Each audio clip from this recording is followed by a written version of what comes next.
салом, барномаи ахбори Тоҷикистон ва ҷаҳон аз Радиои Озодӣ аст. Ман Хиромон Бақозода. имрӯз 18 феврали соли 2022 таваҷҷӯҳ кунед ба сархати хабарҳо. Як сол баъд ҷазо сахттар шуд.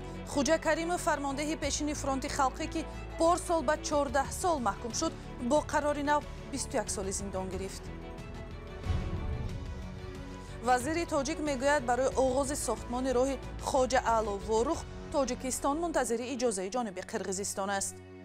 ҳам барои гузарондани корҳои аксбардорию топографӣ ва ҳам барои сохтмони худи роҳ омода ҳастем.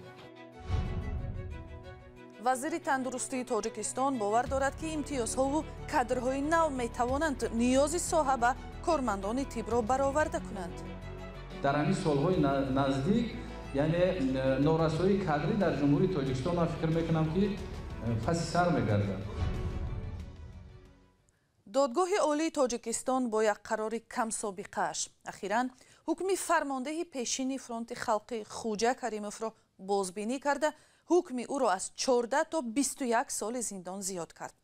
бар асоси ҳукми порсолаи додгоҳ, Каримов аз рӯи 20 мавриди куштор ба ҷавобгарӣ кашида шуд. наздиконаш ки дар бораи ҳукми додгоҳ расман хабар надоранд, баъди шунидани он гуфтанд ки бо чунин қарор розӣ нестанд.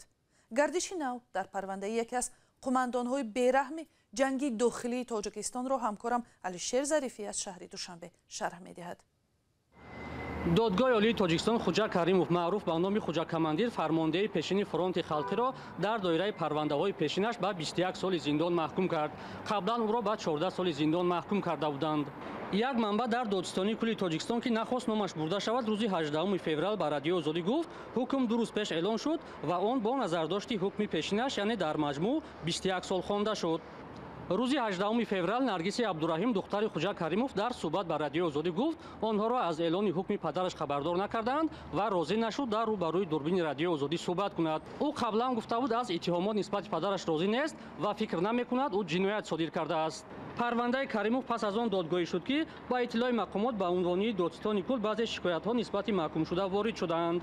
назари вакили мудофиаи Хуҷа Каримов ҳанӯз дастрас нест, аммо ҳамсуҳбати мо дар Додистони ки аз ҷузъиёти парвандаҳои ӯ огоҳ аст, гуфт дар мурофиа баъзе аз иттиҳомҳоро қабул накардааст. мақомоти интизомии кишвар соли гузашта гуфта буданд, Каримов бар асоси 5 моддаи кодекси ҷиноӣ, аз ҷумла одамкушӣ ва гаравгонгирӣ муттаҳам аст. ин парвандаҳо дар бораи рӯйдодҳои давраи ҷанги дохилии Тоҷикистон аст. он замон Хуҷа Каримов фармонда ё ҷангсолори фронти халқӣ буд. баъзеи ҳуқуқшиносон ки ба ҳаводиси он солҳо шиносанд, дар баррасии парвандаҳо бархурди духела ё интихобиро мебинанд. нисбати баъзе аз шаҳрвандон новобаста аз иттиҳоди мухолифини тоҷик буданд ё худ аз фронти халқӣ қаблан парвандаҳо оғоз шуда буд ва бо дар назардошти татбиқи қонуни аф чанд маротиба онҳо бидуни парвандаҳои онҳо бидуни баррасӣ монд. вале ҳамзамон боиси таассуф аст ки усули дугона низ ба назар мерасад. Хуҷа Каримовро дар оғози моҳи феврали соли 2020 аз Дубай ба Душанбе оварданд. тафсилоти ин мавзӯъро метавонед аз вебсайти Радиои Озодӣ ozodi.org пайгирӣ кунед. барномаро пай мегирем. эътилофи созмонҳои ҷамъиятӣ зидди шиканҷа ва беҷазоӣ дар Тоҷикистон ки ба хотири ҳимоят аз ҳуқуқи боздоштшудаҳову зиндониҳо ташкил шудааст, дар изҳороти наваш аз беиттилоӣ дар бораи сарнавишти Амриддин Аловатшоев хабар додааст. ин созмон гуфтааст, ҳуқуқшиноси эътилоф ки адвокати боздоштшуда мебошад, дар ҳеҷ як боздоштгоҳе ӯро ёфта наметавонад. вале мақомот гуфтанд ки ин гапҳо асос надорад ва Аловатшоев ки бо назарҳои танқидиаш дар бораи ҳодисаҳои Бадахшон маъруф аст, дар боздоштгоҳи рақами 1 шаҳри Душанбе нигаҳдорӣ мешавад. чуну чароҳои ин мавзӯъро ҳоло бо ҳамкорам Зарангези Наврӯзшоҳ баррасӣ мекунем ки бо мо дар студия мебошад. Зарангез, бигӯед, эътилоф дар изҳороти наваш мушаххасан чӣ мегӯяд? бале Хиромон, эътилофи созмонҳои ҷамъиятии зидди шиканҷа бегоҳи 17 феврал бо нашри як изҳорот гуфтанд ки бо дархости оилаи Аловатшоев барои ҳимояи ӯ вакили дифоъ ҷудо карда шуд. ба навиштаи эътилоф, адвокати онҳо барои муайян кардаи ҷойи برای معین کردن جای نگهداری علوچویف با بازداشتگاه موقتی از جمله بازداشتگاه کمیته دولتی امنیت ملی و بازداشتگاه موقتی ریاست کارهای داخلی دوشنبه مراجعت کرد، ولی هیچ یکی از این مؤسسه ها در آنجا نگهداری شدن امرالدین علوچویف را تصدیق نکردند. ائتلاف خبر داده است که این واقعیت را در یک شکایتش به نام دستگاه اجرایی پرزیدنت دادستانی کل و دیگر ساختارهای دخلدار ارسال کرده است. این سازمان خیرامان از دسترسی نداشتن زیرحمایه‌اش به ادوکات از زمان استرداد او از روسیه و حبسش در تاجیکستان خبر داده است. بینندگان رادیوی آزادی هم از خبرها آگاهند که علوچویف روز 11 ینور امسال در روسیه ناپدید شده. تنها روز 2 فوریه مقامات در تاجیکستان بازداشت او را تصدیق کردند. بله، ولی مقامات درباره دسترسی نداشتن ادوکات به علوچویف چی میگن زرنگیز؟ اینجا هم یک حالت زید و نقیض است خیرامان. بعد نشر اظهارات اعتراف امروز مقامات در وزارت کارهای داخلی تاجیکستان آن را رد کردند. از جمله یک سخنگوی وزارت به رادیوی آزادی گفت که علوچویف در سیزده بوده، خویشاوندانش با او دیداربینی میکنند. اما مسئولین ائتلاف سازمان‌های ضد شکنجه تاکید می‌کنند که تا دیروز 17 فوریه وکیل دفاع درباره در کجا بودن امرالدین علوچویف و اتهام رسمی علیه او معلومات ندارد. 2 فوریه شادی حفیظ‌زاده سردار ریاست مبارزه با جنایت‌های متشکل وزارت کارهای داخلی با ژورنالیستان گفت امرالدین علوچویف برای گروگانگیری از آزادی محروم کردن و دیگر عملیات‌های جنایتی به حبس پیشکی گرفته شده است. مقامات اینچنین روز 11 فوریه در تلویزیون دولتی بدخشان نوار صحبت امرالدین علوچویف را نشر کردند. معلوم نیست که این نوار در کدام شرایط ثبت شده است، اما در آن علوچویف میگوید زیر شکنجه قرار ندارد و خودش اختیاری به وطن برگشت. جانبدارانش به این باور ندارند. تشکر زرنگیز. نوروز شاه بود با جزئیات سرنوشت ناروشنی یک جوان معروف از ولایت مختار کوهستان بدخشان.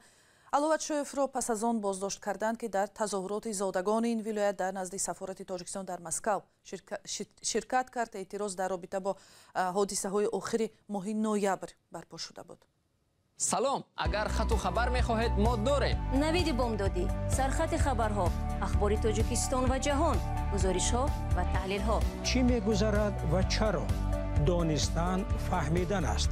ضمیمه یا اپ ما را بگیرید. مقامات وزارت نقلیات تاجیکستان میگویند آماده هستند که در ساختمان راه خواجه علوورخ اشتراک کنند. این قطعه راه در مرز با قرقیزستان و در مکان زیست بسیار زیچی شهروندان تاجیکستان و قرقیزستان جایگیر است که در یک سال اخیر 2 بار شاهد نیزه‌های مسلحانه شده است. 2 کشور بهار پارسال بعد نیزه 3 روزه که با مرگ 10 نفر از هر دو طرف انجامید راضی شدند که تا انجام کارهای علامتگذاری مرز انتظار نشده راه را می سازند. اما حالا در قرقیزستان این نقشه ها دوباره بحث ایجاد کرده است. مولا رجب یوسفی و شهلای عبدالله موضوع را ادامه می دهند. 10 ماه پیش مقامات تاجیکستان و قرقیزستان برای ساختن راه خواجه علوورخ توافق کرده بودند. این سازش تا حال در روی کاغذ مانده است. وزیر نقلیات تاجیکستان حالا از آمادگی کشورش برای بنیادی راه مذکور خبر داد. بعد از اون که پروتکل امضا شدگی بود، پروتکل 39، معاون من در آنجا بودم، با همتاهای قرقیز خود صحبت کردند و بعدا با صاحب‌های که وابسته به همین پروتکل هست موافقت گذاشته شد و ما از جانب وزارت آماده هستیم که دلخواه وقت از جانب کمیسیه حکومتی اشاره که شد ما هم برای گذراندن کارهای عکسبرداری و توپوگرافی و هم برای ساختمان خود راه آماده هستیم.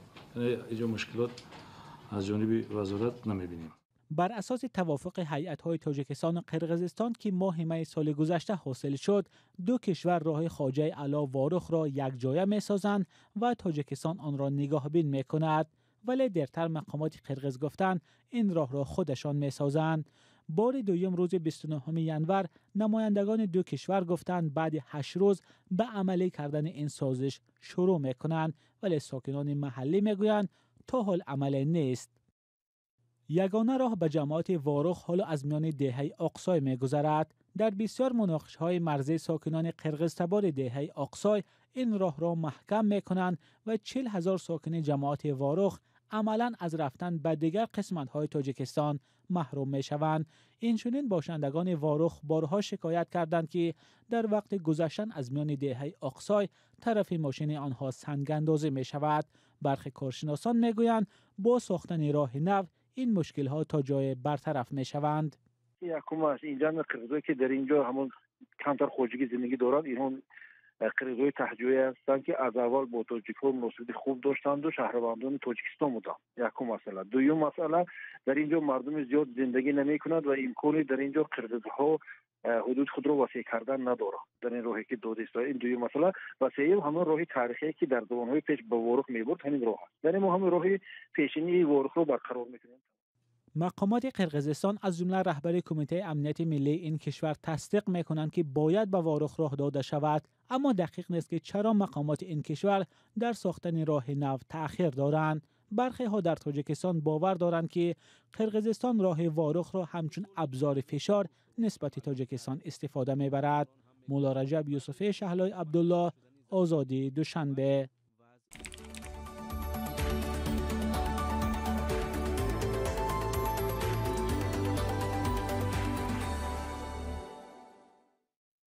در تاجیکستان مسئله کمبود طبیبان همکنون از جانب مقامات هم اعتراف می شود.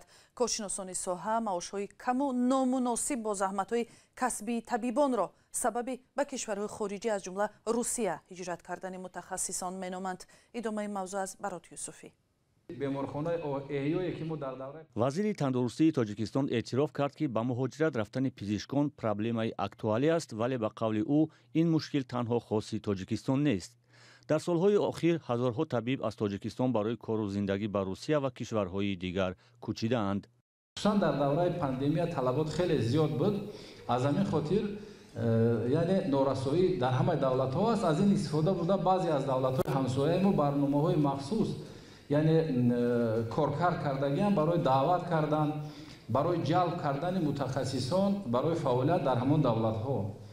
یک سبب دیگری از تاجیکستان رفتن پزشکان به گفته وزیر تندرستی بلند برداشتن سطح کسبیت بوده است. عبدالله‌زاده از دولت خاص نام نبرد، ولی سالهای اخیر چندین پزشک تاجیک برای کار و زندگی اساساً به روسیه رفتند و این روند در جامعه کشور نگرانی‌های زیادی را به میان آورد. مهاجرت یک گروه از پزشکان به روسیه به واسطه برنامه پرسلین صورت می‌گیرد. تصمیم ما گرفتگی هستیم که برای از بین بردن نورسایی کادر با رئیسان شهر نویا همکاری میکنیم، اوید جلب کردن، اوید بهتر کردن شرایط کاری، اوید یعنی جدا نمودن با امکانیت ها جای استقامت یا زمین های ساختن خانه های یعنی خانه برای متخصصان فکر میکنم که در همین سالهای نزدیک یعنی نورسایی کادری در جمهوری تاجیکستان فکر میکنم که پس سر میگردد. بعضی از طبیبان تاجیک میگویند در روسیه برای آنها معاشی به مراتب بلندتر از تاجیکستان پیشنهاد می شود و هم شهروندی روسیه را آسان به دست می آورند. ولی در جامعه تاجیکستان این نگرانی ها زیاد است که وقتی متخصصان می روند تبابت بیماران به دست پزشکان کم تجربه می افتد. به قول تحلیلگران طبیبان به جز معاش خرد دولتی درآمد خوبی از کارشان پیدا می کنند، اما آن غیر قانونی است و آنها را همیشه در حالت هراس قرار می دهد. با اطلاع وزیر تندرستی 140 پزشک سال گذشته از خارجه برگشته در بیمارخانه ها کارشان را دوام دادند. وزیر تندرستی میگوید از حساب دانشجویانی که رشته های پزشکی دانشگاه های طبی کشور را ختم می کنند مشکل کمبود پزشکان را حل خواهند کرد. جمالدین عبدالله‌زاده نگفت که سال گذشته چقدر پزشکان از کشور رفتند، ولی با اطلاع منابع غیر رسمی شماره آنها طول سالهای اخیر اطراف 20,000 نفر تخمین زده می شود. بنا به خبر وزیر تندرستی در تاجیکستان فعلا 674 پزشک نمی رسد. به قول وزیر تندرستی همه این پزشکان به مهاجرت نرفته، بلکه سال گذشته 109 نفر به نفقه برآمده و 54 نفر فوتیدند. و اخبار بیشتر از این در سامانه azadi.org و صحیفه های ما در شبکه های فیسبوک، ادنکلاسنیکی و تویتر.